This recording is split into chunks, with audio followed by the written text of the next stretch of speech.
আসসালামু আলাইকুম সম্মানিত বিয়াস। আসলে দুবাই ভিসার সর্বশেষ আপডেট এবং দুবাই লেবারের চাহিদা এই দুটা বিষয় নিয়ে আমি আজকে কথা বলতে আইছি। আমরা সবাই জানি দুবাই ভিসা বন্ধ হয়ে গেছে প্রায় ২০২৪ সনে আগস্টের প্রায় জানুয়ারির দিকে দুবাই ভিসা বন্ধ হয়ে গেছে। তো খুলবো বলতে প্রায় ১ টা বছর কাটিয়ে গেছে। দুবাই ভিসা এখনো খুলতেছে না। সবসময় আশ্বাস দিয়ে যায় যে হ্যাঁ, অমুক তারিখে খুলবো, অমুক তারিখে খুলবো। আমরা সবকলে শুনি। ইদানিং কিছুদিন আগে দুবাইয়ের রাষ্ট্রদূত যে বাংলাদেশে গেছে, উনি আশা দিছে যে জানুয়ারির দিকে খুলবে। কিন্তু আসলে বেহুদা।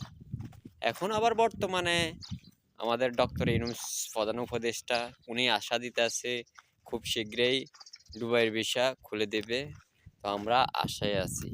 আর তাছাড়াও এদেশে ২ টা নিউজ পেপারে দেখলাম যে এপ্রিলের মধ্যে কোনো সুখবর আসার সম্ভাবনা আছে। এবার এপ্রিলের ১০ তারিখ হতে পারে বা ৮ তারিখ হতে পারে বা ১৫ তারিখ হতে পারে বা ২০ তারিখ হতে পারে। এপ্রিলের মধ্যে খোলার সম্ভাবনা আছে। তো আমরা যেটা যতটুকু জানছি অতটুকু বলছি, যদি ভুল ত্রুটি হয়ে থাকে কেউ মাইন্ড করবেন না। যেটা জানি ওটাই বলি। এটা তো আর আমাদের কিছু না। আমরা যতটুকু জানি অতটুকু আপনাদেরকে যতটুকু নিউজ পেপার বা ইয়েতে পাই অতগুলো আপনাদেরকে শেয়ার করি। তাছাড়াও এই দেশে এখন লেবারের চাহিদাটা কিরকম যেটা বলাবিহীন। আপনি বিশ্বাস করতেন না, আমার আজ ২ দিনে ভাই ৫ থেকে ৬ জায়গা থেকে ফোন দিছে।